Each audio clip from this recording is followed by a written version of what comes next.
Hello students, I'm AYAZ in this physics channel, AQ Physics Solution.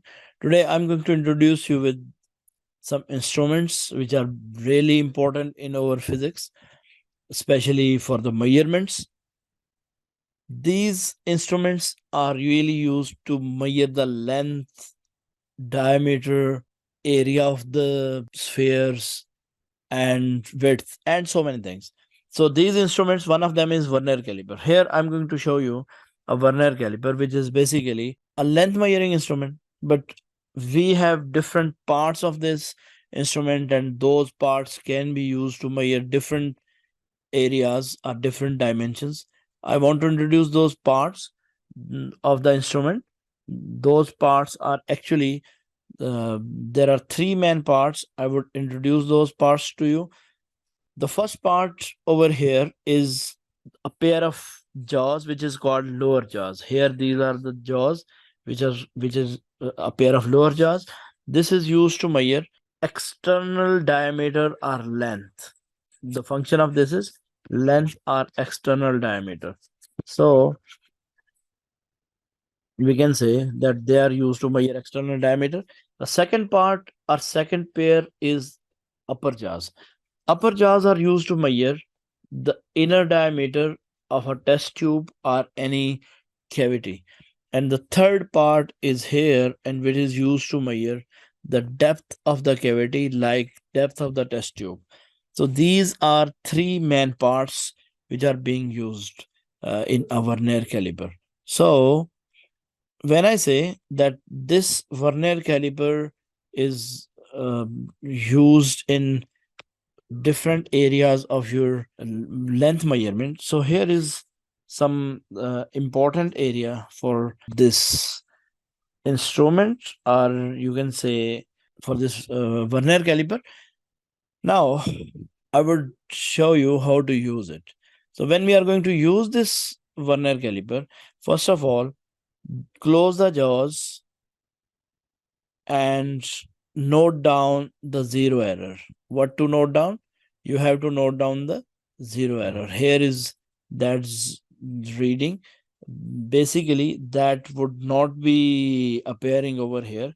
So if I say that the zero error of the instrument is available, then join this. So this way, your instrument is having zero error. Now you can zoom this in, and you can say, you can check this one out, that here the zero of main scale and zero of Vernier scale are coinciding with each other.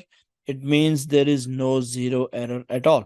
Now, after checking this, you have to check the least count of your Vernier caliper. What you have to do, you have to check the least count of your Vernier caliper. Here is the least count. These pink zeros are basically the least count value is there, and we can also say that this is a zero error. Now, in next step, we have to place an object inside the jars. Here I'm going to mention that I don't have any object to place it, but I will show you how to place the object. For example, I'm gonna place an object, then what will happen? Here you can see the readings are changed. Check this one out, that what is happening when you are going to open the jars and you want to place some object inside, the readings are changed. Now let's say I have an object and its length is in such a way that here you can check this one. This instrument would be seem like this. Now I'm going to zoom it in to show you the reading, how to take the reading of that instrument. First of all, check this one out, that here this blue arrow is actually blue color line from the main scale is 30 millimeter, because I have to show you that this is in millimeters. So check this one out. This instrument is measuring or that is giving you the millimeter values, and when it is going to give you the millimeter values, we have to mention that this is actually the scale which is being used in our measurements. Now, when we consider this back, let's go back to the point. Here was that instrument what I was talking about. Okay, now the reading is 30. Let me zoom in more. Yes, here the reading is 30 millimeter plus 1, 2, and 3. This blue line shows that is there is 3 millimeter more than 30. So it is 33 millimeter reading. Plus, very important is this reading, which is called your coinciding line. Here is that line, which is coinciding line. So here coinciding line is your fifth line. So mainly we have this formula for the least count, for the measurement: man scale reading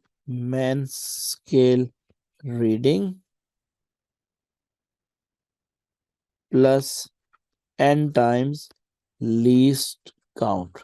So man scale reading is this one. I got this reading. It is your, this reading is your man scale reading till this point. I mean, man scale reading method is all the values which are before the zero of this man scale, they are actually, they are called your man scale readings.